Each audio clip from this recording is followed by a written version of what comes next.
Hello everybody, क्या हाल चाल।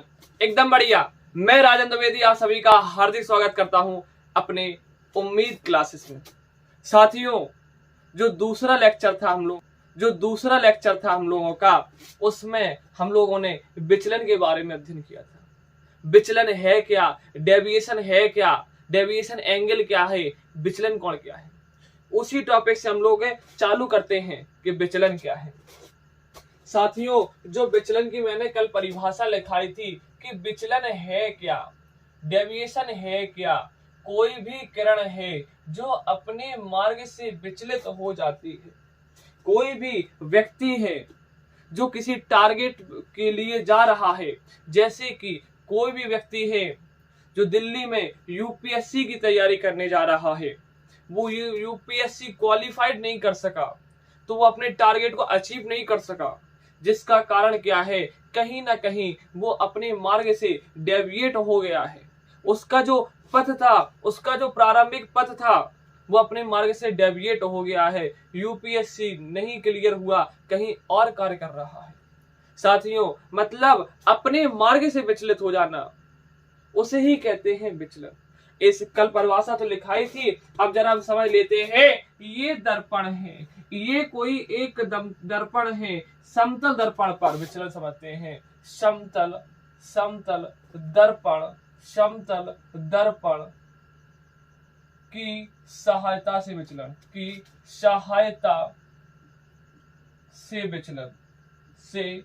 विचलन समझते हैं।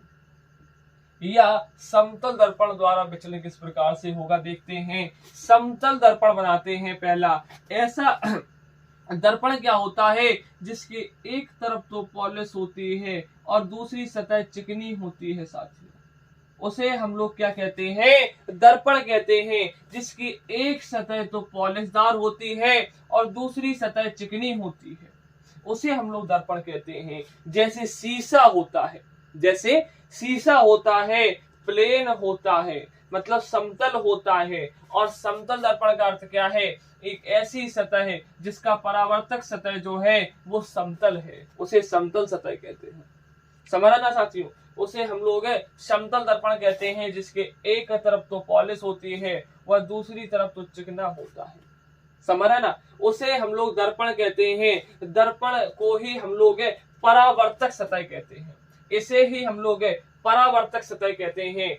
और जब किसी दर्पण पर एक लेजर लाइट को गिराया जा रहा है, एक कोई प्रकाश की किरण को आपतित किया जा रहा है, आपतित कर रहे हैं परावर्तक सतह के ऊपर, ये क्या हो रही है, आ रही है। इसे हम लोग क्या कहते हैं, इसे हम लोग कहते हैं साथियों आपतित किरण। इसे हम लोग साथियों कहते हैं आपतित किरण। और तो और परावर्तक सतह के जिस बिंदु पर आपतित होती है, कौन होती है, आपतित किरण होती है, इस बिंदु को हम लोग आपतन बिंदु कहते हैं। इस बिंदु को हम लोग आपतन बिंदु कहते हैं। और साथियों सुनते हैं, जैसे ही लेजर लाइट को गिराया, कोई प्रकाश की किरण को हमने गिराया और परावर्तक के सतह पर जिस बिंदु पर टकराई, उसे आपतन बिंदु कहते हैं। लेजर लाइट को हम लोग इस प्रकार से किसी शीशे पर गिरा रहे हैं, ये परावर्तित हो जाती है। इस किरण को हम लोग साथियों परावर्तित किरण कहते हैं। इस किरण को साथियों हम लोग परावर्तित किरण कहते हैं। और तो और साथियों, ये कोई एक समतल सतह है। इसके प्रत्येक बिंदु पर खींची गई लंबी रेखा, खींचा गया लंब अभिलंब का कार्य करती है। और इसमें सब जगह खींच सकते हैं, बट उस लंब से मतलब है जो आपतन बिंदु पर गिर रहा है। आपतन बिंदु पर एक डॉटेड लाइन लंबी खींच देते हैं, लंबवत खींच देते हैं, इसे ही कहते हैं अभिलंब। इसे ही साथियों क्या कहते हैं, अभिलंब कहते हैं। इसे ही साथियों अभिलंब कहते हैं।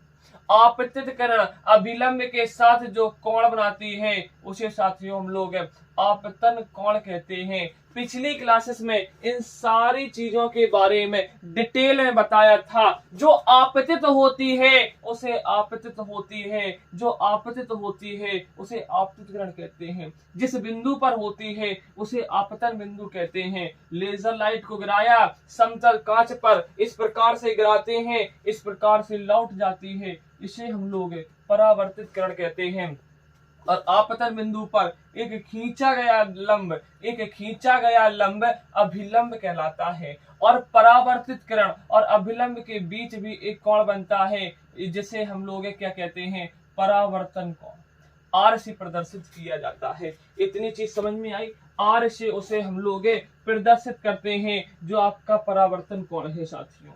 इसमें कोई दिक्कत नहीं होनी चाहिए। अब हम लोग समझ रहे हैं कि विचलन क्या है, डेविएशन क्या है। साथियों, जो आपतित किरण थी उसका जो रास्ता था, साथियों जो आपतन किरण थी उसे ऐसा जाना था, उसका जो रास्ता था, उसका जो प्रारंभिक रास्ता था वो कुछ इस प्रकार का था। इनसे आप मतलब न रखो आप लोग, क्योंकि इनके बारे में मैंने रिवाइज करा दिया है। क्या आपतित किरण है, क्या परावर्तित किरण है और क्या अभिलंब है। अब थोड़ा सूना सूना सा कर दो, कोई दिक्कत नहीं। हमें क्या समझना है, विचलन समझना है। अब देखो, ये आपतित किरण है, इसे जाना था कैसा, ऐसा जाना था। देखो साथियों, ऐसा जाना था और ये अपने प्रारंभिक मार्ग से देखो साथियों विचलित हो गई। मतलब ऐसे से जाना था, बल्कि ये परावर्तक सतह से किसी रीजन की वजह से ये विचलित हो गई। अच्छा देखो, अब विचलित हुई, अब देखो देखो एक कोण बन रहा है, इस प्रकार से विचलित हुई। ये जो कोण बनता है इसे ही कहते हैं हम लोग विचलन कोण। इसे कहते हैं डेल। मतलब कितने कोण से विचलित हो जाती है उसे कहते हैं हम लोग साथियों विचलन कोण कहते हैं। विचलन कोण को डेल द्वारा प्रदर्शित किया जाता है, रिप्रेजेंट किया जाता है। जितने कोण से इसे जाना था किधर, इधर, चली कहां गई, इधर, क्या होगी, विचलित हो गई, उसे ही कहेंगे विचलन। कोई दिक्कत नहीं होनी चाहिए। अब देखो जी, सीधा जाना चाहती थी, सीधी रेखा है। अच्छा सीधी रेखा है, कोई इनके बीच जो एंगल होता है वो 180 अंश होता है, 180 अंश होता है। मतलब इन दोनों रेखाओं के बीच जो टोटल एंगल है, टोटल एंगल है कितना है, 180 अंश है। टोटल एंगल कितना है, 180 अंश है। तो जो टोटल एंगल 180 अंश है तो हम लिख सकते हैं 180 अंश। मतलब ये वाला कोण, ये वाला कोण, ये वाला कोण जोड़ देंगे, कोई दिक्कत नहीं है। दिक्कत तो आई प्लस आर प्लस डेल, कोई दिक्कत नहीं है। अच्छा साथियों, जितने कोण से आपतित होती है, आई बराबर किसके होता है, आर के होता है। आई बराबर किसके होता है, आर के होता है। अच्छा मतलब आई बराबर जब आर के होता है तो आई के स्थान पर हम लोग आर के स्थान पर आई लिख सकते हैं। तो 180 अंश बराबर आई प्लस डेल लिख सकते हैं। अच्छा 180 अंश बराबर 2i माइनस प्लस ही तो लगा यहाँ पर, प्लस डेल लग सकते हैं कि नहीं। अच्छा अब देखो LHS बराबर RHS के हैं, तो RHS बराबर किसके होगा, LHS के। हम लोग इस प्रकार से लिख सकते हैं कि नहीं, 2i प्लस डेल बराबर 180 अंश, हाँ या ना। अब डेल बराबर क्या हो जाएगा आपका, 180 अंश माइनस 2i, हाँ या ना बोलो यार जी। आ गया विचलन कोण, समतल दर्पण द्वारा विचलन कोण, जहां पर डेल क्या है आपका, विचलन कोण। क्या है, विचलन कोण। यही क्रिया विचलन कहलाती है, यही प्रक्रिया विचलन कहलाती है। आपका जो है आई क्या है, आपका आई क्या है साथियों, आपतन कोण। क्या है, आपका जो आई है वो क्या है, आपतन कोण है। आपका जो आई है वो क्या है, आपतन कोण है। साथियों इसे आप नोट डाउन कर लीजिए, इसे आप क्या कर लीजिए, नोट डाउन कर लीजिए। कोई दिक्कत, हो गया नोट, हो गया नोट। चलिए अब हम लोग एक न्यूमेरिकल के बारे में स्टडी कर लेते हैं। एक न्यूमेरिकल के बारे में थोड़ा सा हम अध्ययन कर लेते हैं कि कोई प्रकाश की किरण है, कोई भी प्रकाश की किरण है, कोई एक प्रकाश की किरण है साथियों जो अभिलंब से 30 डिग्री का कोण बनाती है, तो विचलन कोण ज्ञात कीजिए। आप लोग सॉल्व कीजिए। मतलब कह रहे हैं कोई समतल दर्पण है, कोई एक समतल दर्पण है और इस पर एक प्रकाश की किरण आपतित हो रही है जो कि अभिलंब के साथ 30 डिग्री का कोण बना रही है। जो जिस बिंदु पर आपतित होती है उसे आपतन बिंदु कहते हैं। इस पर हम लोग एक अभिलंब खींच सकते हैं, इस प्रकार से अभिलंब खींच सकते हैं। 30 डिग्री पर आपतित हो रही है, 30 डिग्री पर परावर्तित हो जाएगी। आपतन कोण बराबर किसके होता है? परावर्तन कोण के होता है। इसे जाना था कहाँ? कुछ ऐसा जाना था, प्रारंभिक रास्ते के अनुदिश जाना था।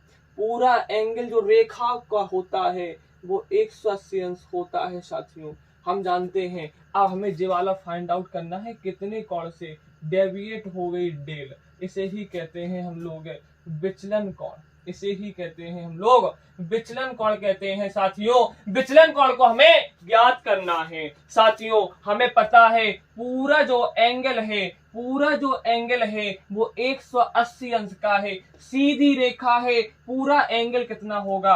180 अंश का होगा। हाँ ना बोलो यार। बराबर क्या लिखेंगे? बराबर में लिखेंगे सभी कोणों को जोड़ दो, इस वाले कोण को जोड़ो, इस वाले कोण को जोड़ो, जितनी विचलित हुई उस वाले कोण को जोड़ो। 30 प्लस डेल, मतलब ये भी कोण हो गया, ये भी कोण हो गया, ये भी कोण हो गया, टोटल कोण 180 अंश हो गया। हाँ या ना? ठीक है। अब देखो इधर लिख देंगे 30 अंश प्लस 30 अंश प्लस डेल। हाँ या ना? 180 अंश बराबर 30 प्लस 30 60 अंश प्लस डेल। हाँ या ना? अच्छा अब देखो 180 अंश माइनस 60 अंश बराबर डेल के आ गया कि नहीं आ गया? तो 180 में से 60 गया तो 120 अंश बराबर डेल के आ गया। अर्थात जो डेल की वैल्यू आई, जो विचलन कोण आया है वो कितना आया है? 120 अंश। साथियों जो आपका विचलन कोण आया है वो कितना आया है? 180 अंश आया है। जरा दूसरा क्वेश्चन नोट करते हैं। हाँ इसको मिटा देते हैं। फॉर्मूला क्या है? डेल बराबर 180 अंश माइनस 2 थीटा। अभी देखो इसको नोट कर लीजिए। पूरा कॉन्सेप्ट बता दिया है कि कैसे आया है, दोबारा से बता दिया। भूल भी जाए फॉर्मूला तो लगा सकते हैं, ऐसा नहीं है कि आप लगा ना सके। अब हम लोग डायरेक्ट फॉर्मूले के बारे में अध्ययन करते हैं। डायरेक्ट फॉर्मूला को लगाएंगे, देखना कैसे। अब देखो जो आपतन कोण है वो कितना है? 30 डिग्री। विचलन कोण याद करना है तो हम लोग विचलन कोण पढ़ चुके हैं 180 अंश माइनस 2i। हाँ या ना? 180 अंश माइनस आई 2i पढ़ चुके हैं। डेल बराबर 180 अंश माइनस 2, आई की वैल्यू कितनी है? 30। हाँ या ना? अब देखो अब क्या हो जाएगा? 180 अंश यूं, समझ रहा ना? 180 अंश माइनस 60 अंश, 180 अंश माइनस 60 अंश जब घटाएंगे तो 120 अंश ही तो आ रहा है। देखो ये फॉर्मूला से आ गया है, ये आपका पूरा कॉन्सेप्ट हो गया है। खैर अब हम जो दूसरा क्वेश्चन दे रहे हैं जरा उसको सुनिए और करिए सॉल्व, और ना आए तो आगे तो हम कर ही रहे हैं। कह रहे हैं कोई आपतित किरण है, ध्यान से सुनना, कोई आपतित किरण है, कोई भी एक आपतित किरण है जो परावर्तक सतह से, किससे? परावर्तक सतह से 60 डिग्री का कोण बना रहा है। परावर्तक सतह से जो आपतित किरण है वो 60 डिग्री का कोण बना रही है, तो विचलन कोण ज्ञात कीजिए। सॉल्व करिए, आप लोग सॉल्व करिए, 1 मिनट काफी में सॉल्व तो करिए, और 9 आए तो हम तो बता ही रहे हैं कि कैसे होगा। जरा सॉल्व तो करिए। देखिए अब हमने कहा है परावर्तक सतह से, किससे? ये देखो ये क्या है? दर्पण। इसे ही तो हम लोग परावर्तक सतह कहते हैं। परावर्तक सतह कहते हैं जिससे परावर्तन हो रहा है, उसे ही हम लोग परावर्तक सतह कहते हैं। खैर अब देखो ये कोई आपतित किरण है, ये कोई आपतित किरण है जो कि परावर्तक सतह से 60 डिग्री का कोण बना रही है। परावर्तक सतह से 60 डिग्री का कोण बना रही है। जो आपतित किरण है जिस बिंदु पर आपतित होती है उस बिंदु को हम लोग आपतन बिंदु कहते हैं। आपतन बिंदु पर एक लंबवत dot dot dot dot dot dot dot dot खींची गई रेखा अभिलंब होती है, अर्थात इस सतह से ये 90 डिग्री का कोण बनाती है। इस सतह से ये जो पूरा है ना 90 डिग्री का, हमें ज्ञात क्या करना है, आपतित किरण और अभिलंब के बीच कोण।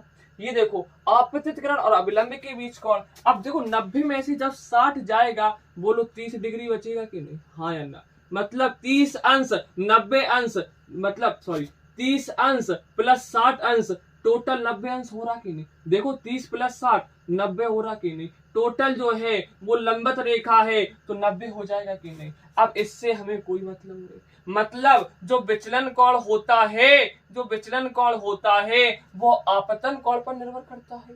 खैर अब देखो जितना कोण अभिलंब के साथ आपतित किरण बनाती है, उतना ही कोण परावर्तित किरण बनाती है अभिलंब के साथ 30 अंश का, हाँ या ना। अच्छा इसका जो प्रारंभिक रास्ता है, इसका जो प्रारंभिक रास्ता है भैया वो कुछ इस प्रकार है। इसका जो प्रारंभिक रास्ता है कुछ इस प्रकार है साथियों। अच्छा जी, अपने मार्ग से इतना ही तो विचलित हो गई, इसे डेल कहेंगे कि नहीं कहेंगे, हाँ या ना बोलो यार। इसे डेल कहेंगे कि नहीं करेंगे, कहेंगे कि नहीं कहेंगे, जी हाँ। अब देखो ये सीधी रेखा है, इसके बीच जो टोटल होगा वो 180 अंश होगा, बराबर क्या 30 प्लस डेल।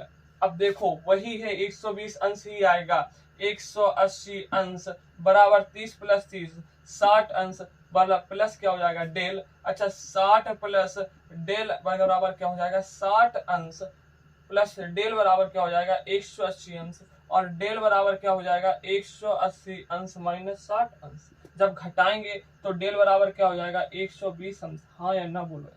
और आप यदि फॉर्मूला लगाना चाहते हैं डायरेक्ट, आप यदि फॉर्मूला लगाना चाहते हैं डायरेक्ट विचलन कोण बराबर 180 अंश माइनस 2i। अब देखो i क्या है, आपतन कोण, आपतन कोण क्या है 30 डिग्री, तो 180 अंश minus 2 into 30 degree equal to क्या हो जाएगा 180 अंश माइनस 60 डिग्री अर्थात 120 अंश, हाँ या ना। जी आपका विचलन निपट गया है।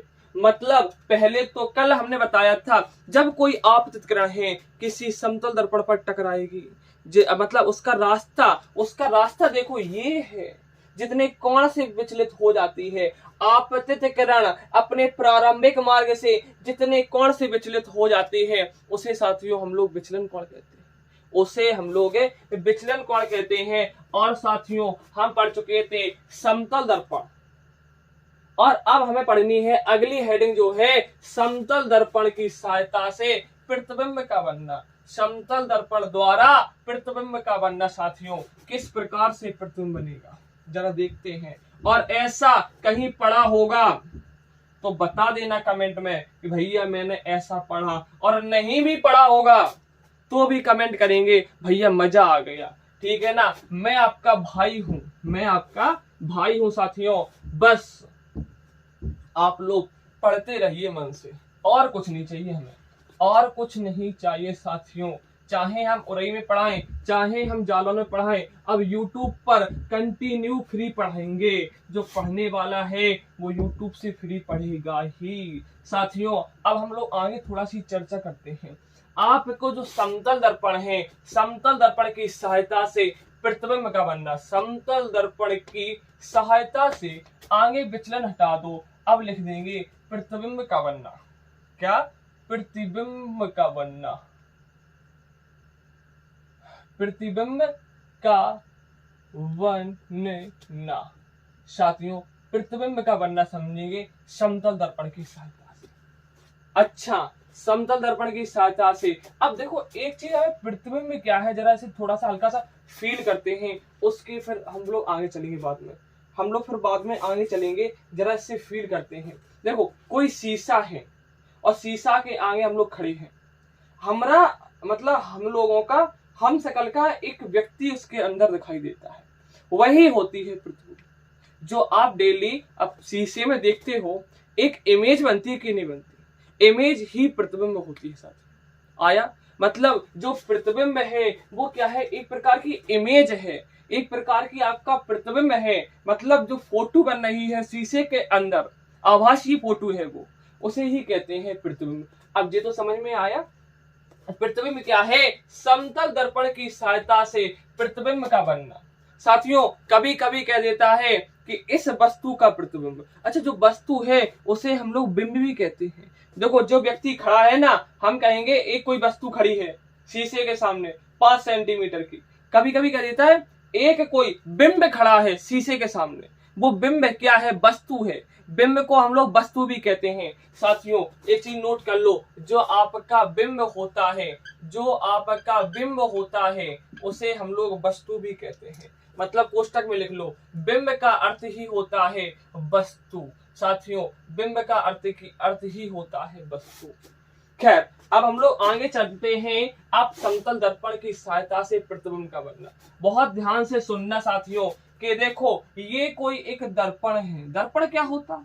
जिसकी एक सतह तो पॉलिशदार होती है और दूसरी सतह चिकनी होती है, उसे हम लोग समतल दर्पण कहते हैं। हाँ या ना? इसके सामने एक कोई रामलाल खड़ा हुआ है। कौन खड़ा है? रामलाल खड़े हैं। भैया देखो, रामलाल खड़े हैं।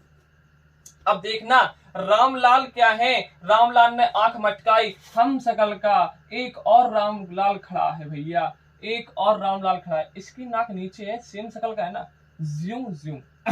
और साथियों, इसका हम शकल खड़ा है। देखो, कोई दिक्कत? हाइट ज्यादा है, कोई दिक्कत नहीं, मतलब एक हम शकल का खड़ा है। साथियों, एक कोई समतल दर्पण होता है, मतलब जितनी लंबाई हमारी होती है उतनी लंबाई उस प्रतिबिंब की दिखाई देती है। कह रहे हैं जितनी लंबाई इस रामलाल की है, जो फर्स्ट रामलाल खड़ा है, उतनी ही लंबाई इस इमेज की है, जो दर्पण के पीछे बना है, शीशे के पीछे बना है, जो सेकंड रामलाल है, उसकी भी ऊंचाई उतनी है जो पहले वस्तु की ऊंचाई है, वो प्रतिबिंब की ऊंचाई के बराबर होती है समतल दर्पण। कोई दिक्कत नहीं होनी चाहिए। अब देखना, जितने दूर रामलाल पहले वाले खड़े हैं उतने ही दूर हमें महसूस होता है कि शीशा से कोई अंदर खड़ा है, शीशा से कोई अंदर खड़ा है। जैसे जैसे हम लोग पास में आते हैं, वो जो सेकंड रामलाल है, जैसे जैसे रामलाल पास में जाता है, उसका भी दूसरा जो रामलाल है वो भी पास में आ जाता है। साथियों देखो, जब रामलाल शीशे से चिपक ही जाता है, वो भी चिपक जाता है, अर्थात समतल दर्पण से इसकी भी दूरी क्या हो जाएगी? 0। वो भी आ जाता है, चिपक जाता है, उसकी भी क्या हो जाती है साथियों? 0। अब समझ में आया? हाँ, जैसे जैसे हम लोग दूर जाते हैं, उस जो सेकंड रामलाल खड़ा है वो भी दूर जाने लगता है, वो भी दूर जाने लगता है। कहने का अर्थ बस सिंपल इतना है कि जितनी दर्पण से वस्तु की दूरी होती है उतनी ही दर्पण से प्रतिबिंब की दूरी होती है। हाँ या ना? जी हाँ, मतलब आकार भी समान होता है। और एक चीज देखो, ये जो वस्तु है, कोई मानव है, वो वास्तविकता में नहीं है। मतलब हमारे जब हम शकल नन्ना सेम, समझ ना, हम लोग आवाज कर रहे कि एक व्यक्ति खड़ा है हमारे जैसा। मतलब कहने का अर्थ भैया बस इतना ही है, समतल दर्पण द्वारा जो प्रतिबिंब बनता है, फर्स्ट वन इज आभासीय होता है। कैसा होता है? आभासीय होता है। सेकंड समान आकार का होता है। कैसा होता है? समान आकार का होता है, समान आकार का होता है। और जो इसकी वस्तु की ऊंचाई होती है, वस्तु की ऊंचाई होती है, जो वही क्या होती है? आपके प्रतिबिंब की ऊंचाई होती है। जो वस्तु की ऊंचाई होती है वही प्रतिबिंब की ऊंचाई होती है। और तो देखो, वस्तु की ऊंचाई होती है, जितनी दूर वस्तु होती है उतने ही दूर प्रतिबिंब बनता है। वस्तु की जो दूरी होती है, वस्तु की दूरी बराबर होती है किसके? प्रतिबिंब की दूरी के। किसके होती है? प्रतिबिंब की दूरी के, प्रतिबिंब की दूरी के। और तो साथियों सुनो, जो अगला पॉइंट है वो है पार्श्वीय उल्टा बनता है। पार्श्वीय उल्टा प्रतिबिंब बनता है, उल्टा प्रतिबिंब बनता है।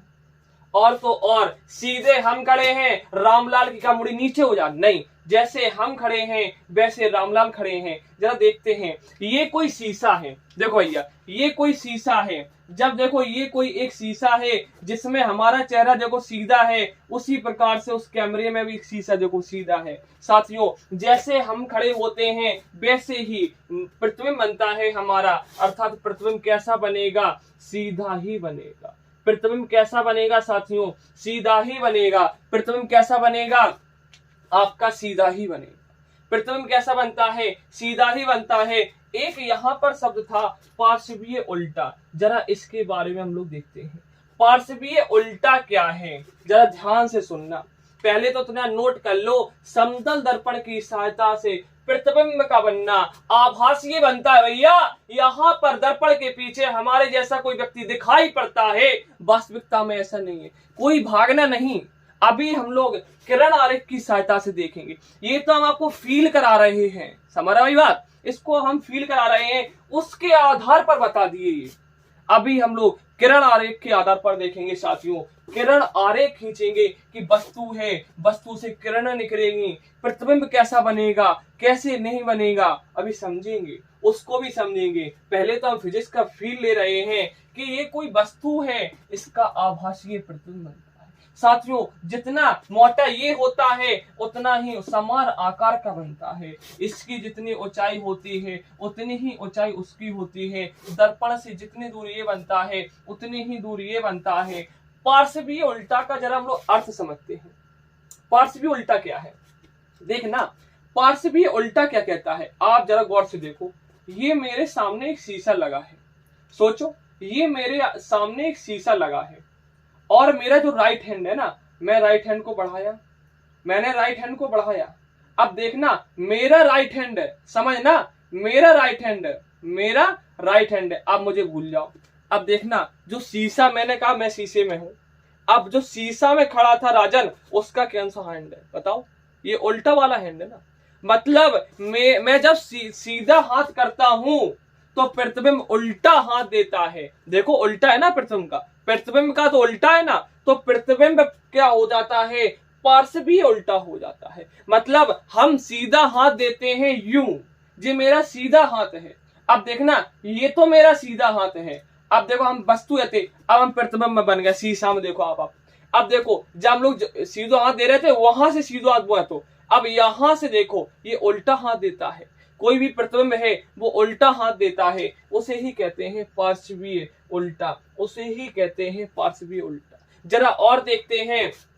मैंने कहा ये कोई एक समतल दर्पण है, ये कोई एक समतल दर्पण है, ये कोई एक समतल दर्पण है। और देखना यहाँ पर रामलाल खड़ा हुआ है, यहाँ पर रामलाल खड़ा हुआ है साथियों। मतलब एक हाथ में तो 3 पकड़े हैं रामलाल, एक हाथ में 5 पकड़े हैं रामलाल। अब देखना जो रामलाल है भैया, जो रामलाल है, अब चौड़ा बन गया थोड़ा, कोई दिक्कत नहीं, बन जाने दो, आप चित्र देखिए। जो रामलाल हैं उनका एक हाथ जो है यहाँ पर 3 आ जाता है, यहाँ पर 5 आ जाता है। अब भैया देखना, अब देखो मतलब ये मानो कोई वस्तु है, इसे सबको भूल जाओ, इसके इतने पार्ट को भूल जाओ, इतने पार्ट को। जितनी दूरी पर 3 होगा उतनी ही दूरी पर तो 3 होगा, जितनी दूरी पर 5 होगा उतनी ही दूरी पर तो 5 होगा। हाँ ना बोलो यार, मतलब कहने का अर्थ है जो जो वस्तु थी, जो ये वस्तु थी, इसका जो ये हाथ था, जिसका उल्टा हाथ है, ये जो वस्तु है इसका ये क्या है, उल्टा हाथ है, जिसमें ये 3 पकड़े हुए हैं, जिसमें ये 3 पकड़े हुए हैं, इसका ये देखो उल्टा हाथ है।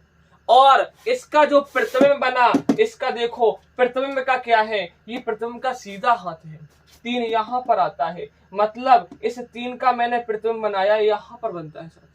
इसे ही कहते हैं पार्श्वीय उल्टा। मतलब मेरा राइट इसका लेफ्ट होता है, मेरा लेफ्ट इसका राइट होता है साथियों। अब आया पार्श्वीय उल्टा।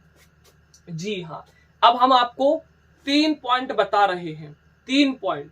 उन पॉइंटों को देखकर भागना नहीं, और उन पॉइंटों के वीडियो के अंत तक फिर कहना आपने सही बताया कि नहीं। कोई भी टीचर नहीं बताता है, कोई भी नहीं बताता है साथियों, कोई भी बताता ही नहीं है साथियों। बस उसे पहले तो अटपटे लगेंगे वो 3 जो पॉइंट अभी हम बताने जा रहे हैं, और उन 3 पॉइंट का जादू पूरे किरण आरेख में, पूरे दर्पण में साथियों जरा देखते हैं कि पहला पॉइंट हमारा जादुई पॉइंट, उन्हें हम लोग कहते हैं जादुई पॉइंट, जो पूरे दर्पणों के भी प्रतिबिंब को निपटा देगा उसे कहेंगे जादुई पॉइंट। मतलब दर्पण को ही खत्म कर देगा। पेपर में भाई मजा आ जाएगा दर्पण को पढ़ के, दर्पण ही आ जाएगा। तुम लोग क्या करोगे हमें पता नहीं, फौलाद ही कर दोगे पेपर को इस बार। अब क्या बताएं, इतनी लेवल को पढ़ा रहे हैं आपको कि मतलब इतने डायग्राम समतल दर्पण बना ही दीजिए। अब देखो तुम 3 पॉइंट हम कह रहे हैं, समझ में नहीं आए, भागना नहीं। पहला जो पॉइंट है आपका, प्रतिबिंब को बनाने के लिए, प्रतिबिंब आप देखो वस्तु का हम किरण आरेख खींचेंगे। अब जब हम किरण आरेख खींचेंगे तो किसी भी वस्तु से कई प्रकार की किरणें निकलती हैं, बात समझ रहे ना, कई प्रकार की किरणें निकलती हैं। कम से कम, ज्यादा से ज्यादा चाहे इतनी, प्रतिबिंब बनाने के लिए, इमेज को बनाने के लिए, प्रतिबिंब को बनाने के लिए कम से कम 2 किरणों की आवश्यकता होती है। देखो हमें पता है अभी नहीं आ रहा समझ में, बट ये 3 के बाद फील आएगा, बिल्कुल फील साथियों। अब देखो प्रतिबिंब को बनाने के लिए, किसको, प्रतिबिंब को बनाने के लिए, प्रतिबिंब को बनाने के लिए कम से कम, ये लिख लो, ज्यादा से ज्यादा चाहे इतनी, कम से कम 2 किरणों की आवश्यकता होती है भैया। 2 किरणों की आवश्यकता होती है, 2 किरणों की आवश्यकता होती है भैया, 2 किरणों की आवश्यकता होती है। आपका जो सेकंड पॉइंट है उसके बारे में हम लोग सुनते हैं। जो आप देखो 2 किरणों की आवश्यकता होती है। अब 2 किरणें जब किसी वस्तु से चलेंगी, तो जब किसी वस्तु से 2 किरणें भी चलेंगी तो 2 आपतित किरणें भी होंगी। समतल दर्पण से एक टकराती थी, एक वापस लेजर लाइट को एक टकराती थी, एक लौटती थी, एक आपतित किरण थी, एक परावर्तित किरण थी। अच्छा, प्रतिबिंब बनाते हैं, कम से कम 2 किरणें होंगी। अच्छा, 2 किरणें होंगी तो आपतित, जो आपतित किरण है आपकी, जो आपकी आपतित किरण है, आपतित किरणों के, किसके, किरणों के कटान बिंदु को, कटान, अभी हमें पता है नहीं आ रहा समझ में, आपतित किरणों के, आपतित किरणों के, चल ही नहीं रहा, आपतित किरणों के कटान बिंदु को, आपतित किरणों के कटान बिंदु को, बिंदु को हम लोग वस्तु कहते हैं। आपका जो आपतित किरण है, आपतित किरणों के कटान बिंदु को वस्तु कहते हैं। आपतित किरणों के कटान बिंदु को हम लोग क्या कहते हैं, वस्तुएं कहते हैं, वस्तु कहते हैं। जी देखो, जब आपतित किरणें जहां पर काटेंगी वहीं पर मान लेंगे कोई वस्तु है। पता है नहीं आ रहा समझ में, 2 मिनट रुको बस। और साथियों हम कह रहे हैं कोई बताता ही नहीं है जी, हम सच्ची बता रहे हैं यार। और परावर्तित किरणों के, परावर्तित किरणों के, किरणों के, किरणों के कटान बिंदु को, कटान बिंदु को प्रतिबिंब कहते हैं भैया, प्रतिबिंब कहते हैं, प्रतिबिंब कहते हैं, प्रतिबिंब कहते हैं। आप नोट कर लो, नोट कर लो, नोट कर लो। अब देखो यहीं पर हम लोग एक इमेज बना रहे हैं। अब देखना, ये कोई समतल दर्पण है, ये क्या है भैया, एक समतल दर्पण है। एक देखो ये कोई एक समतल दर्पण है, इसके सामने मैंने एक कोई पॉइंट वस्तु रख दी, एक बिंदुवत वस्तु रख दी। अब देखो इससे प्रकाश की किरण चलेगी। मैंने कहा इसका प्रतिबिंब बनाना है। प्रतिबिंब को बनाने के लिए कम से कम 2 किरणों की आवश्यकता होगी, हाँ या ना? जी हाँ। अब देखो मैंने कहा एक प्रकाश की किरण ये चली, एक प्रकाश की किरण ये चली, इस वस्तु का प्रतिबिंब बनाना है। अब देखो जो आपतित किरण है, बताओ यहाँ कहीं काटेंगी क्या? ऐसी जा रही, ऐसी ऐसी फैलती हुई, तो ये कहीं नहीं काटेंगे भैया, कहीं नहीं काटेंगे। तो कहाँ काटेंगे? यहाँ पर काटती हुई जा रही जिस बिंदु से, उसे ही हम लोग आपतित किरणों के कटान बिंदु को, मतलब काटनी चाहिए, काटनी चाहिए, चाहे जैसे काटो तुम लोग, चाहे जैसे पीछे पकड़ के खींच दो, मतलब जिस बिंदु से प्रकाश चलता है उसे ही वस्तु कहते हैं, ये भी सही है। आपतित किरणों के कटान बिंदु को वस्तु कहते हैं। खैर, अब समतल दर्पण पर ये एक कोई आपतित किरण होती है, उसका एक आपतन बिंदु होता है। ये कोई आपतित किरण है, इसका भी एक आपतन बिंदु होगा, हाँ या ना। अब देखो, आपतन बिंदु है, हम लोग आपतन बिंदु पर एक अभिलंब खींचा करते थे। एक ये भी एक आपतन बिंदु है, इस पर भी हम लोग अभिलंब खींचा करते हैं। ये कोई एक आपतित किरण है। आपतित किरण का परावर्तक सतह पर जो बिंदु है उसे आपतन बिंदु कहेंगे, और जो ये रेखा खींचेंगे लंबवत, या अभिलंब का कार्य करेगी, हाँ या ना। ये अभिलंब का कार्य करेगी भैया, अभिलंब का कार्य करेगी। अच्छा, आपतित किरण अभिलंब के साथ जितना कोण बनाती है उतना ही कोण परावर्तित किरण बनाती है। ये जो जा रही है, आपतित किरण अभिलंब के साथ जितना कोण बनाती है उतना ही कोण परावर्तित किरण भी बनाती है भैया। अच्छा, अब बताओ, ये परावर्तित किरण कहीं काटेंगे, एक जी जा रही परावर्तित किरण ज़ूम, एक जी जा रही ज़ूम, एक जी जा रही यूं, एक जी जा रही यूं। हमने इनकी पूंछ पकड़ी नंगन की, हमने की तुम्हें कटाने हैं, हमने कही चांद ऐसे काटे, इसकी पूंछ पकड़ी, इसकी पूंछ पकड़ी, ज़ूम, यहां कहीं काटेंगे ज़ूम। देखो, इसको खींच कर लाए, इसको खींच कर लाए, अब इसको भी खींच कर लाए हम। भैया देखो यहाँ पर काट गई, देखो जी काट गई ना भैया, देखो यहाँ पर काट रहे हैं इस वस्तु का। अब देखो, वास्तविकता में जब वास्तविकता में रेखा नहीं काट रहे, जब वास्तविकता में रेखा नहीं काटती हैं, हम लोग वास्तविकता में रेखा अपने हाथ से नहीं काट रहे, उन्हें हम लोग जबरदस्ती खचोर कर ले आ रहा है, जबरदस्ती खींच रहा है। तो मतलब जबरदस्ती खींचते हैं कि यहाँ से जो शीशा के अंदर प्रतिबिंब बन रहा है, कोई किरणें निकल रही हैं, तो मतलब हम लोग आभास करते हैं। जब भी किरणों को खींचते हैं, जब भी किरणें वास्तविकता में नहीं काटती हैं, जब भी किरणें वास्तविकता, परावर्तित किरणें जब भी वास्तविकता में एक दूसरे को इंटरसेक्ट, अर्थात एक दूसरे को ना काटें, वास्तविकता में न काटें, हम लोग क्या करें, उनको खींचकर काटें, उनको खींचकर कटवाते हैं। तो हम लोग ऐसे हम लोग कटवाते हैं, मतलब वास्तविकता में नहीं काट रहे हैं, हम लोग इमेजिन करते हैं कि यहाँ से कहीं से प्रकाश की किरण काट जाएंगे। तो जहां पर हम लोग खींच कर लाते हैं प्रकाश की किरण को, जो जहां पर काट जाते हैं, और सुनो, परावर्तित किरणों के कटान बिंदु को प्रतिबिंब कहते हैं। अब बोलो, आया कि नहीं, हाँ या ना। इसे क्या कहेंगे, प्रतिबिंब कहेंगे। और ये हम लोग खचोर कर लाए हैं, इसे हम लोग आभासीय प्रतिबिंब कहेंगे, इसे हम लोग आभासीय प्रतिबिंब कहेंगे, हाँ या ना। इतनी समझ में आया। अभी देखो, और देखो, हमने कहा किसी भी वस्तु का प्रतिबिंब बनाने के लिए कम से कम 2 किरणों की आवश्यकता होती है। आपतित किरणों के कटान बिंदु को हम लोग वस्तु कहते हैं, परावर्तित किरणों के कटान बिंदु को हम लोग क्या कहते हैं, प्रतिबिंब कहते हैं। वास्तविकता में परावर्तित किरणें कहीं नहीं काट रही थी, उनको हम लोग खचोर कर लाए, खचोर कर लाए। जब भी हम लोग खचोर कर लाएंगे, जब भी हम लोग खचोर कर लाएंगे पीछे किरणें, तो कैसी वस्तु प्राप्त होगी, हम लोगों को आभासी प्राप्त होगी। अब देखो, बिंदुवत वस्तु की बात कर रहे थे, अब हम लोग एक्सटेंडेड अर्थात विस्तृत वस्तुओं के बारे में जरा अध्ययन कर लेते हैं, कि जो आपके स्कूल में बनवाया गया है उसके भी बारे में अध्ययन कर लेते हैं।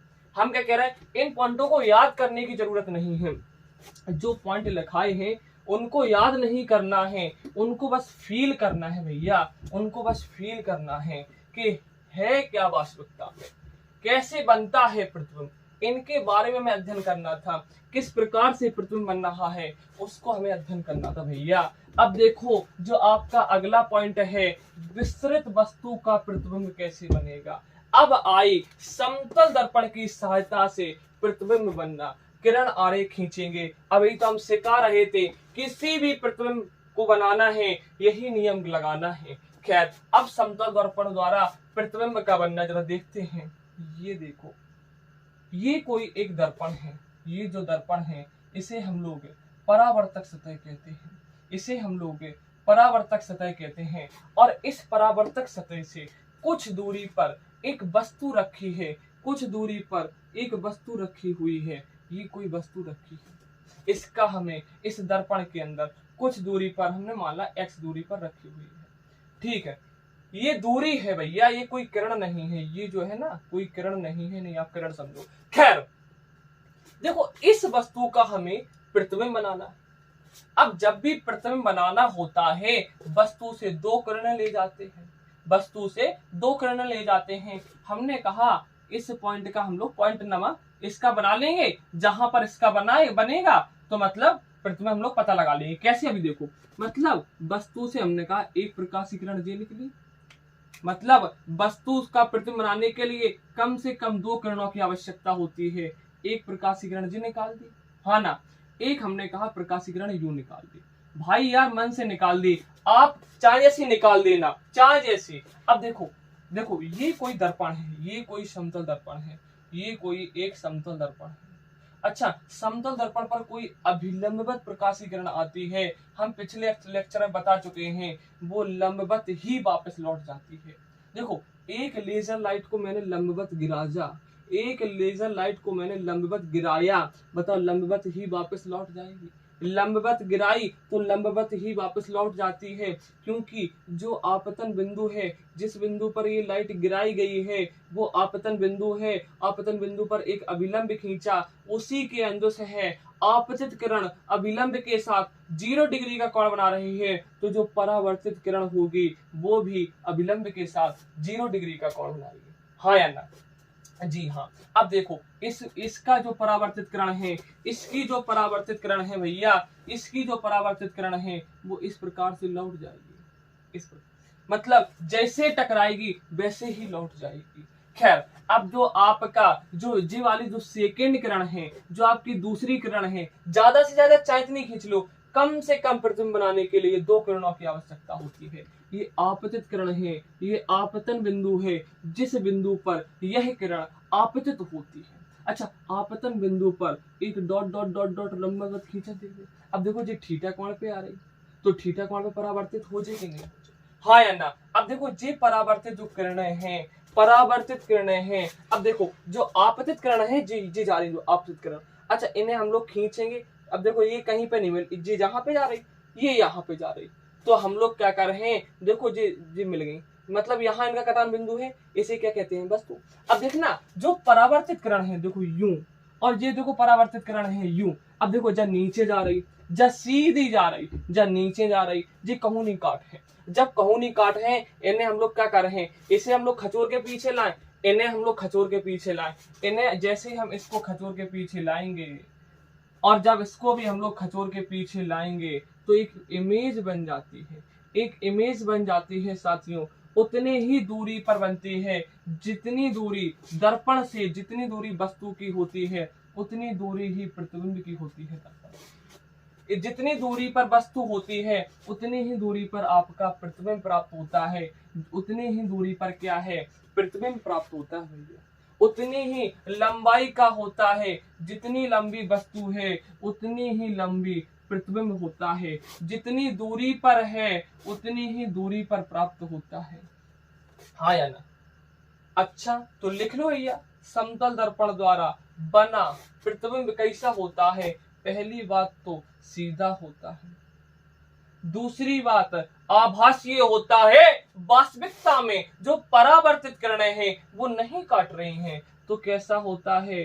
आभासीय होता है, आभासीय प्रतिबिंब प्राप्त होता है आपको, आभासीय प्रतिबिंब। कैसा प्रतिबिंब? आभासीय प्रतिबिंब प्राप्त होता है। और जो दूसरा आपका पॉइंट है वो क्या है? सीधा होता है, आभासीय होता है। हम बता चुके हैं पार्श्वीय उल्टा होता है, पार्श्वीय उल्टा होता है, और तो और समान आकार का होता है, समान आकार का होता है, समान आकार का होता है। इसे नोट कर लो आप लोग, हम साइड से हो जा रहे हैं। चलिए, नोट हो गया? बताइए, नोट हो गया ना? अब मिटा दें। अब हम देखो, समतल दर्पण द्वारा प्रतिबिंब का बनना पता चल गया, समतल दर्पण द्वारा प्रतिबिंब का बनना हम लोगों को पता चल गया है। अब हम लोग अध्ययन करेंगे गोलीय दर्पण के बारे में।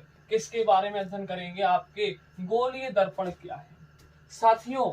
गोलीय दर्पण जो है वो एक खोखले गोले से प्राप्त होता है। गोलीय दर्पण जो है ना वो खोखला गोला क्या होता है, जैसे कि आपने प्लास्टिक की गेंद देखी होगी, मतलब ऐसा गोला जिसके अंदर मांस नहीं होता है, उसकी जो सरफेस होती है वहां पर मांस उपस्थित होता है। बता तो रहे हैं, जैसे प्लास्टिक की गेंद जो होती है वो खोखला गोला होता है, उसके अंदर कुछ नहीं होता है, उसके सरफेस पर जो प्लास्टिक की लेयर होती है उसका मास होता है, अंदर कोई मास नहीं उपस्थित होता है, अंदर खोखला होता है, उसे खोखला गोला कहते हैं। साथियों, जो गोलीय दर्पण है, जो आपका गोलीय दर्पण है, वो खोखले गोले से प्राप्त होता है। मेरे कहने का अर्थ क्या है, हमें पता है गोलीय दर्पण दो प्रकार का होता है, अवतल और उत्तल। आया कहां से, जरा इसे फील करते हैं। थोड़ा 5 मिनट रुकिए, फिर उसके बाद आपको तो आगे पढ़ना ही है। माना कि ये कोई गोला है, सुनना, और ये कोई गोला है। अच्छा, देखो क्या है, गोलीय दर्पण। अच्छा, दर्पण के लिए कंडीशन है कि एक सतह तो पॉलिशदार होनी चाहिए और एक सतह चिकनी होनी चाहिए। जी हाँ, अब मैंने क्या किया, ये जो गोला है इसके मैंने अंदर पॉलिश कर दी। जब मैंने अंदर पॉलिश कर दी तो देखो बाहर की सतह चिकनी है, हाँ या ना। और जब मैंने बाहर पॉलिश कर दी तो अंदर की सतह चिकनी है, बोलो हाँ या ना। अब ये याद थोड़ी करने ना, नोट करने, सिर्फ समझने हैं कि अवतल उत्तल आया कहां से। इन्होंने क्या किया, एक गोला लिया जो कैसा है, खोखला गोला है, अंदर में कोई मास नहीं है, ये कोई रिंग नहीं है, ये कोई रिंग टाइप में नहीं है, जिस प्रकार से गेंद होती है गोल गोल वैसा है, अंदर से खोखला है। मतलब अब देखो दर्पण क्या होता है, जिसकी एक सतह तो पॉलिशदार होती है, दूसरी सतह चिकनी होती है। तो मैंने एक बार अंदर रंग दिया और एक बार बाहर रंग दिया, कोई दिक्कत नहीं होनी चाहिए। अब आगे देखना, अब मैंने क्या किया, इसको मैंने कट किया। क्या कट किया, मैंने इसको क्या किया, कट किया। और जब मैंने इसको कट किया तो देखो इस प्रकार से कुछ प्राप्त हो रहा है, इस प्रकार से, इस प्रकार से कुछ प्राप्त हो रहा है, और इस प्रकार से कुछ प्राप्त हो रहा है।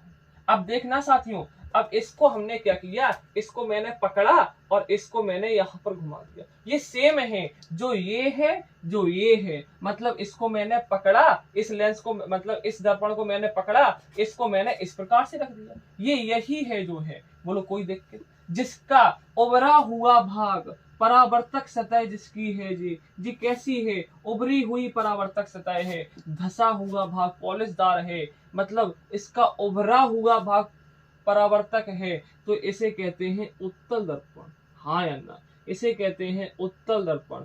अब देखना साथियों, इसको हमने दो भागों में काटा। जैसे ही मैंने इसको दो भागों में काटा, एक देखो इस प्रकार से प्राप्त हो गया, हाँ या ना, एक देखो इस प्रकार से प्राप्त हो गया, एक देखो इस प्रकार से प्राप्त हो गया। देखना साथियों, मैंने क्या किया, इसको मैंने घुमाकर ऐसा कर सकते हैं कि नहीं, जी हाँ, मतलब ये सेम है। कहने का बस इतना ही अर्थ है, जो आप ये याद नहीं करना है भाई, सिखा रहे हैं। दर्पण है, हम लोग अंदर भी पॉलिश कर सकते हैं, बाहर भी पॉलिश कर सकते हैं। एक आपकी जो परावर्तक सतह है, यहाँ पर ये हो सकती है, यहाँ पर अंदर हो सकती है। साथियों, जब मैंने इनको काट कर देखा, एक तो आपका उत्तल दर्पण प्राप्त हुआ है, एक आपका, एक इसे नाम दे दिया गया अवतल दर्पण। साथियों दिख नहीं रहा होगा, यहाँ अवतल दर्पण लिखा है, क्या लिखा है, अवतल दर्पण लिखा है। तो साथियों, जो गोलीय दर्पण होता है वो दो प्रकार का होता है। एक तो है आपका अवतल दर्पण, क्या, एक तो है आपका अवतल दर्पण, एक तो है आपका अवतल दर्पण, एक क्या है आपका अवतल दर्पण, अवतल दर्पण, और एक क्या है आपका उत्तल दर्पण। क्या है साथियों, एक है आपका अवतल दर्पण और एक क्या है साथियों, उत्तल दर्पण। अवतल दर्पण क्या है, वो है साथियों इस प्रकार का एक दर्पण है। कैसा दर्पण है, जिसके बाहर तो पॉलिश है, बाहर तो पॉलिश है, और अंदर की सतह कैसी है, चिकनी है, उसे अवतल दर्पण कहते हैं। एक ऐसा दर्पण जिसके अंदर तो क्या है, चिकना है, बाहर कैसा है, पॉलिशदार है, उसे अवतल दर्पण कहते हैं। आपका उत्तल दर्पण ये है, जिसका उभरा हुआ भाग परावर्तक होता है, धसा हुआ भाग पॉलिशदार होता है। इस प्रकार के दर्पण को हम लोग उत्तल दर्पण कहेंगे साथियों, उत्तल दर्पण कहते हैं। इस प्रकार के दर्पण को हम लोग उत्तल दर्पण कहते हैं। इस प्रकार के दर्पण को हम लोग अवतल दर्पण कहते हैं, हाँ या ना। इस प्रकार के दर्पण को हम लोग अवतल दर्पण कहते हैं, जिसका धसा हुआ भाग तो साथियों क्या होता है, चिकना होता है। धसा हुआ भाग चिकना होता है, उभरा हुआ भाग पॉलिशदार होता है, पॉलिशदार होता है। ये जो है ना चमकीली, मतलब जो चांदी की परत होती है वो मतलब उसकी लेयर कर दी जाती है, पॉलिशदार होता है। कोई कोई कहता है रेड ऑक्साइड, कुछ ऐसा ही कहता है ना। मतलब मेरे सीधे कहने का अर्थ है इसकी जो एक सतह है वो चिकना होता है, दूसरी सतह पॉलिशदार होती है। एक चिकनी होती है, दूसरी सतह पॉलिशदार होती है। इसी प्रकार से इसकी ये जो सतह है वो कैसी है, चिकनी है। और इसकी जो धसी हुई सतह है वो क्या है, सॉरी, इसकी जो अंदर हाँ धसी हुई सतह है वो पॉलिशदार है। अब परिभाषा लिख लो दोनों की। एक अवतल दर्पण है, एक उत्तल दर्पण है।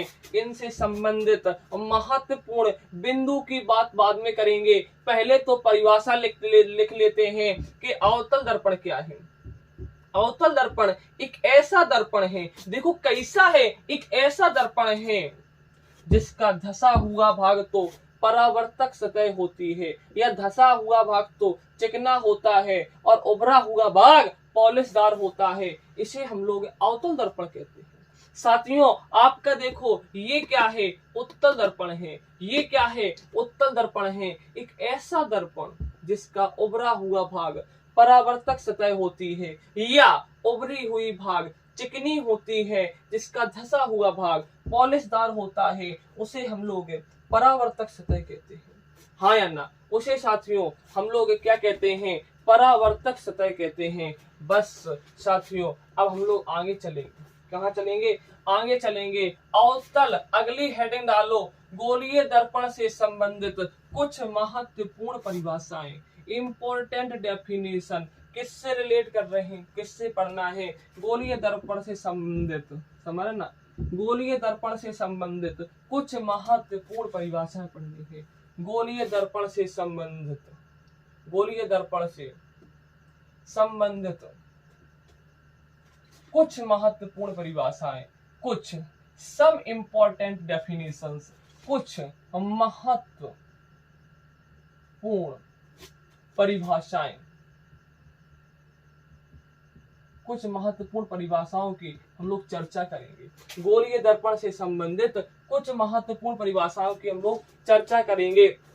साथियों मैंने कहा एक कोई गोलीय दर्पण ले लिया, मैंने कहा अवतल दर्पण। यहाँ देखना साथियों गौर से, ये आपका क्या है, अवतल दर्पण है।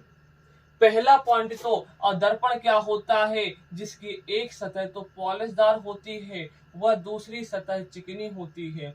एक सतह तो पॉलिशदार होती है और दूसरी सतह तो क्या होती है, चिकनी होती है, उसे दर्पण कहते हैं। ये आपका क्या है, उत्तल दर्पण है, जिसकी एक सतह तो दर्पण है, मतलब एक सतह पर पॉलिश है, दूसरी सतह कैसी है साथियों, चिकनी है, हाँ या ना।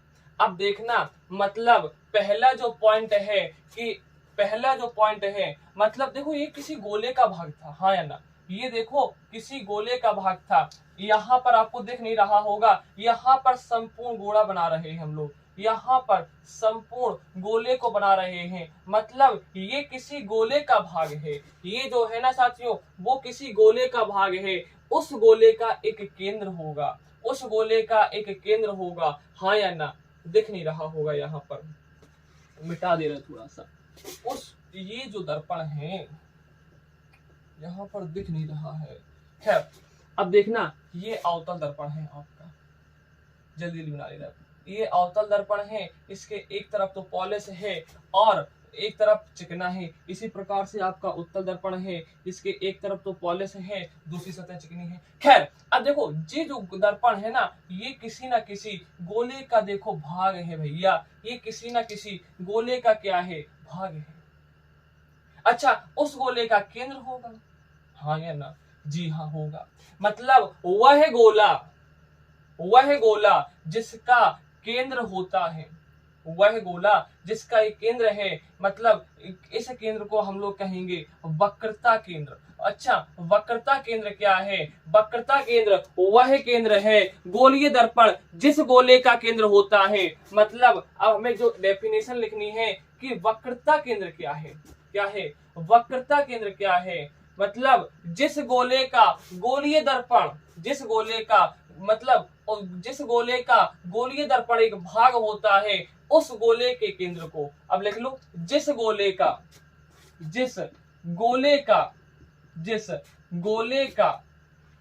गोलीय दर्पण, कौन? ये क्या है? गोलीय दर्पण। जिस गोले का गोलीय दर्पण एक भाग होता है, एक भाग होता है, उस गोले के केंद्र को, उस गोले के केंद्र को, उस गोले के केंद्र को हम लोग केंद्र को वक्रता केंद्र कहते हैं। क्या कहते हैं? वक्रता केंद्र कहते हैं। या वह केंद्र, इसे लिख सकते हैं वह केंद्र। एक परिभाषा और है, वह केंद्र। वक्रता केंद्र क्या है? वह केंद्र जिसका दर्पण एक भाग होता है, जिसका दर्पण एक भाग होता है, उस केंद्र को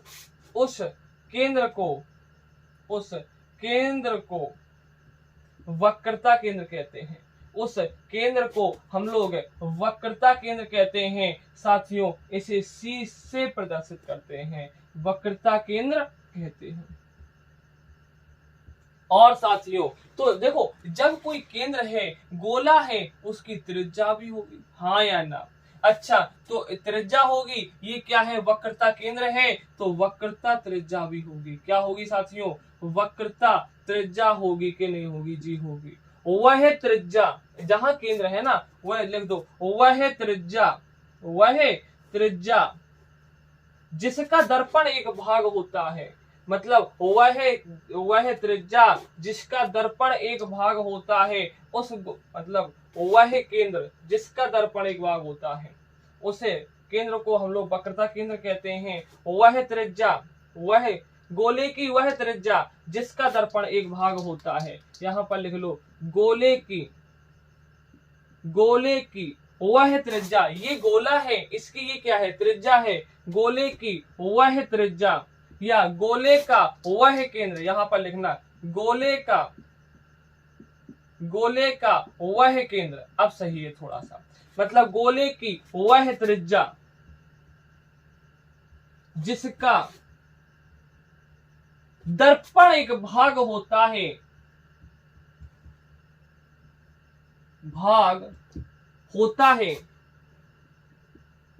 उसे वक्रता त्रिज्या कहते हैं। हम लोग वक्रता त्रिज्या कहते हैं। इसे हम लोग R से प्रदर्शित करते हैं। आपका जो वक्रता केंद्र है उसे C से प्रदर्शित करते हैं। जो आपकी वक्रता त्रिज्या है उसे R से प्रदर्शित करते हैं। उसे वक्रता त्रिज्या कहते हैं हम लोग।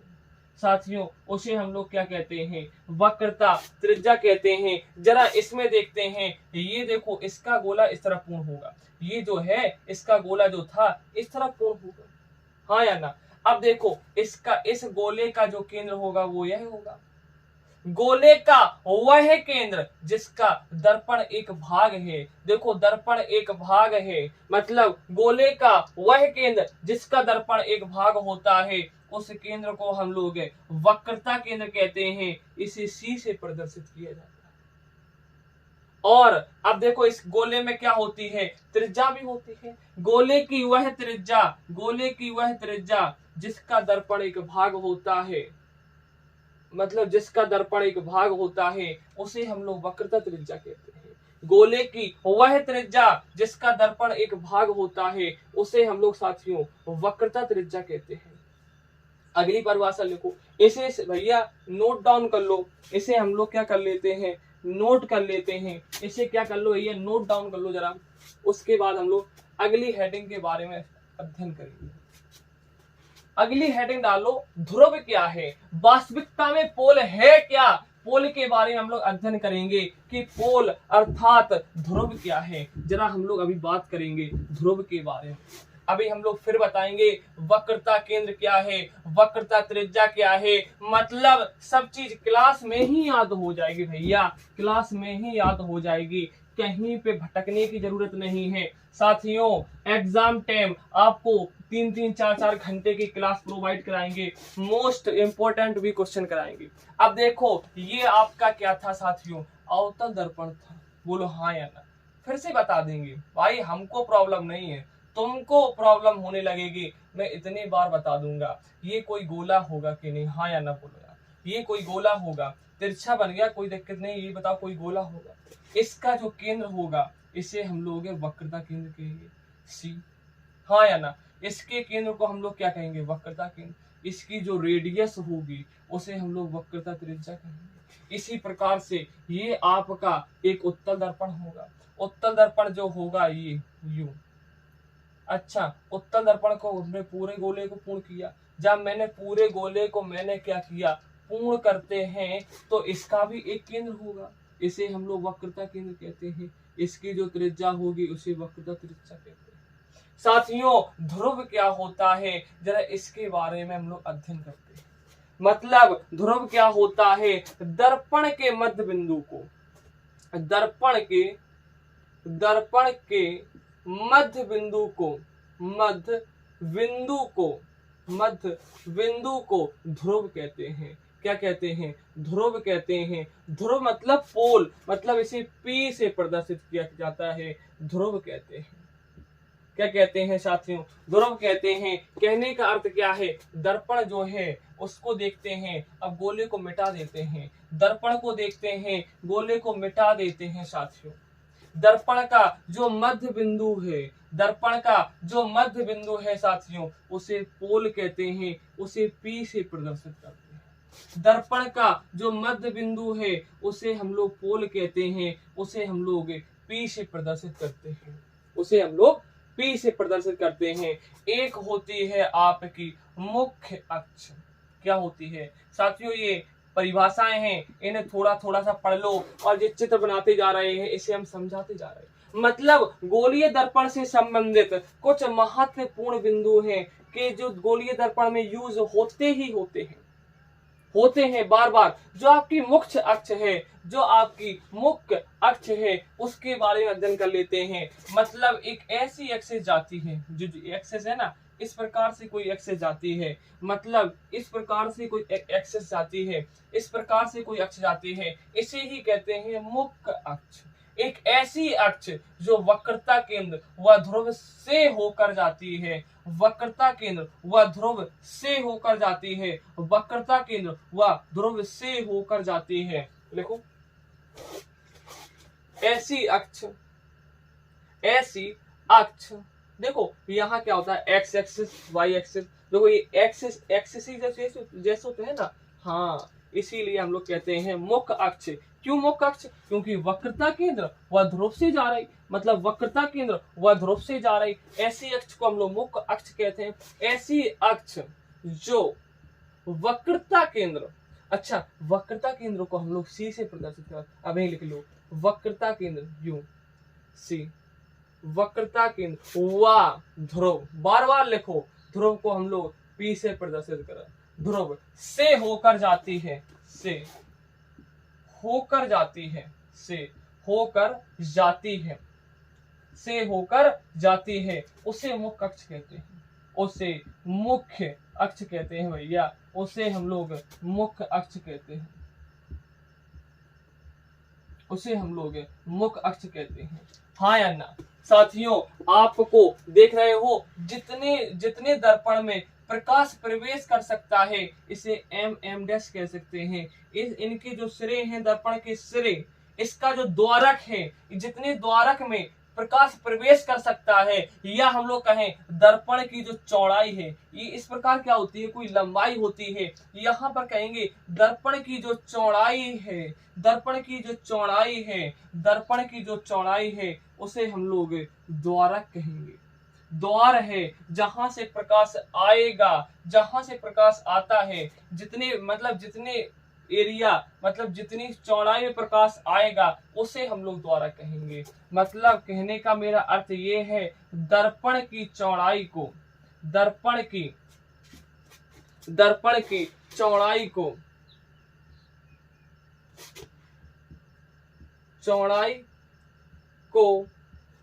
द्वारा कहेंगे। क्या कहेंगे? द्वारा कहते हैं। दर्पण की चौड़ाई को द्वारा कहते हैं। साथियों इसे नोट डाउन कर लो, क्योंकि अब आएगा फोकस केंद्र क्या है, फोकस बिंदु क्या है, उसके बारे में बिल्कुल हाई लेवल का पढ़ाएंगे, बिल्कुल समझ में आएगा। जरा आप लोग इसे नोट डाउन कर लो। हो गया होगा तो मिटा देते हैं, सब कुछ मिटाएंगे, दोबारा से चित्र बनाएंगे, फिर से हम कह रहे हैं यहीं पर सारी चीजें याद कराएंगे। भैया आपको कहीं भी भटकने की जरूरत नहीं है। कुछ बच्चे जो हमारे यहाँ ऑफलाइन में आते हैं उनसे पूछो, रोज उनका 10 से 5 मिनट में पूरा रिवाइज करा दिया जाता है। वो कहते हैं हम घर पर पढ़ते ही नहीं। बहुत अच्छी बात है। तो मैंने तो काम दे दिया कल उनको कि सारे जो हम लोग उनके गोलीय दर्पण के प्रतिबिंब पढ़ा रहे हैं, क्योंकि सारे प्रकार पटरी द्वारा बनाकर लाना। खैर, अब जो अगली हेडिंग है वो क्या है? फोकस केंद्र। आपका क्या है? फोकस केंद्र। मतलब आपका नहीं, गोलीय दर्पण का फोकस केंद्र क्या है साथियों, उसके बारे में, या केंद्र को हम लोग बिंदु कह रहे हैं, फोकस बिंदु के बारे में हम लोग अध्ययन कर रहे हैं। फोकस बिंदु क्या है, जरा इसके बारे में देखते हैं। इसके बारे में देखने से पहले जरा हम लोग एक चीज देख रहे हैं कि देखो ये कोई आपका अवतल दर्पण है।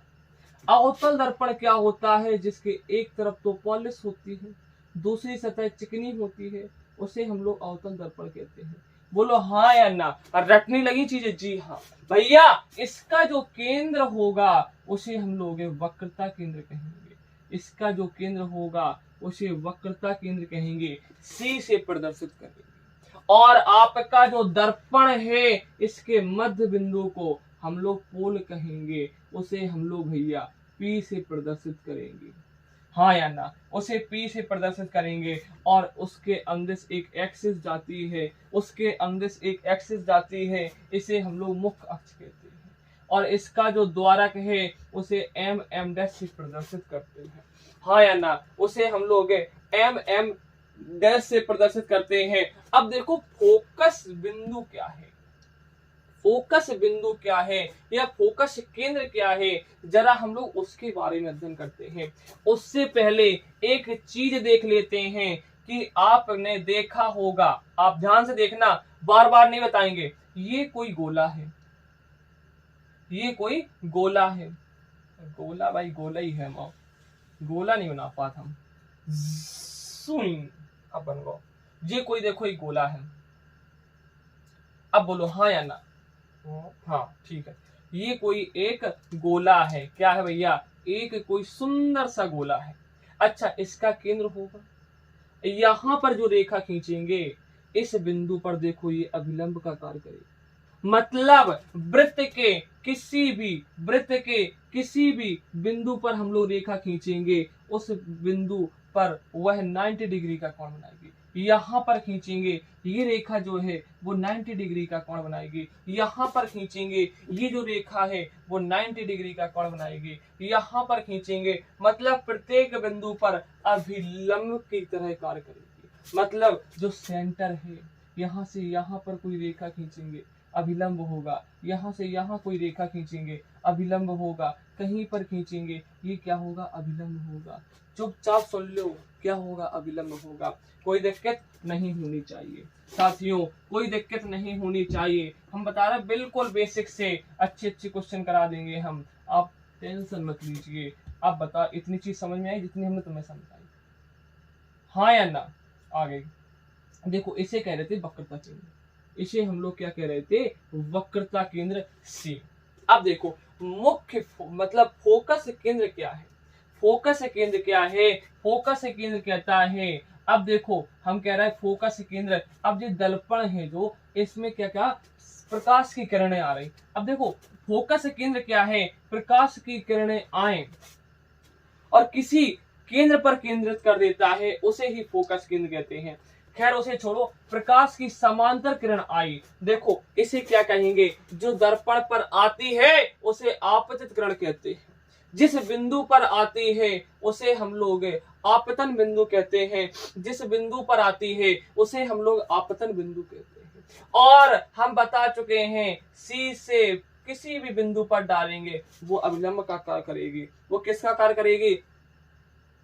अभिलंब का कार्य करेगी। अच्छा, जो अभिलंब है परावर्तक सतह से जितना कोण बनाएगी, परावर्तक सतह से जितना कोण बनाएगी उतना ही कोण से ही चली जाएगी। जिस बिंदु से होकर जाएगी उस बिंदु को हम लोग फोकस बिंदु कहते हैं। उस बिंदु को हम लोग फोकस बिंदु कहते हैं भैया।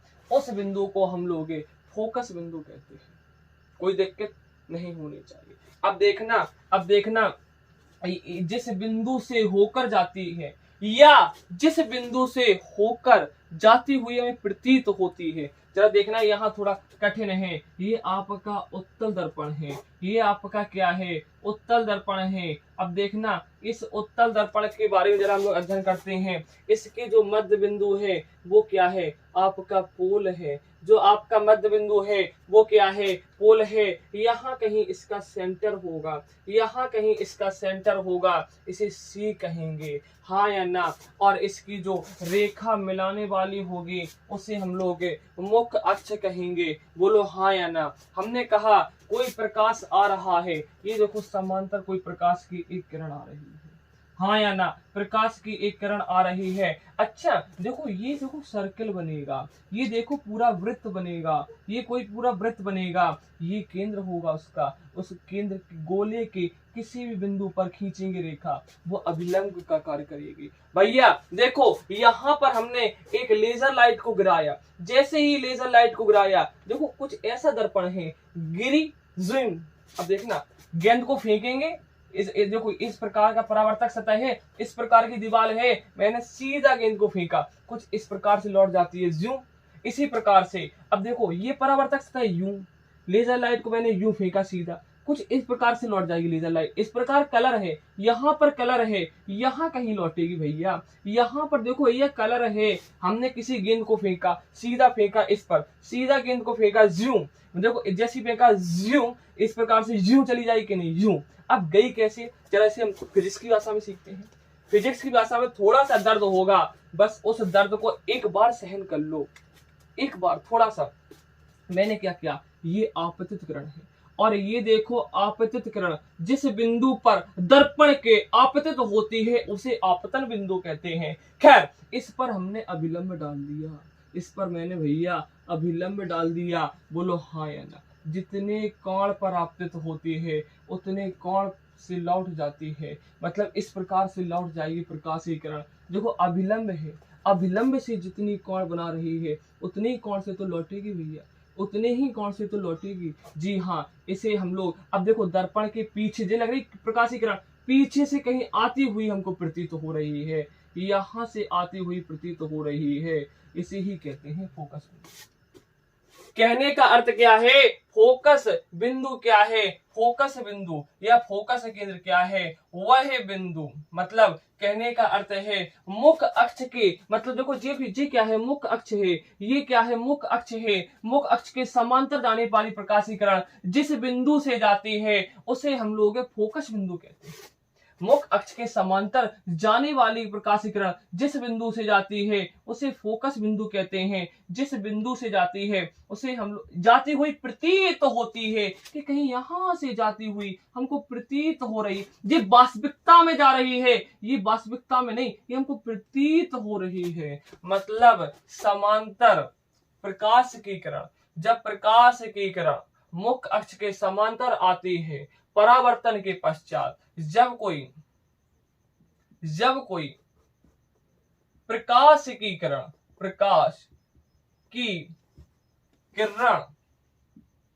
मुख्य अक्ष के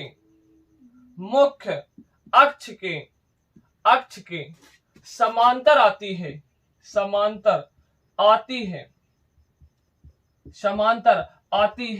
और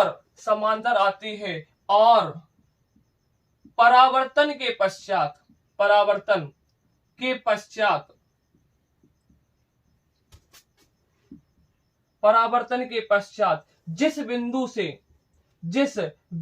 से होकर जाती है, जिस बिंदु से होकर, ध्यान से सुनना, होकर जाती है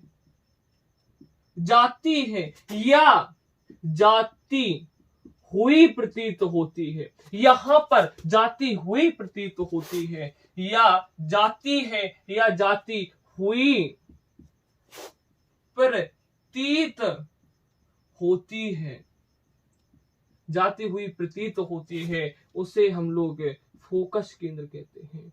उसे यहां लिख लेना, जाती है उसे फोकस केंद्र कहते हैं, उसे फोकस केंद्र कहते हैं। उस बिंदु को फोकस बिंदु कहते हैं जो मुख्य अक्ष पर स्थित है, उसे फोकस केंद्र कहते हैं। हाँ या ना, उसे हम लोग फोकस केंद्र कहते हैं। केंद्र मतलब बिंदु कहते हैं। समझ में आया?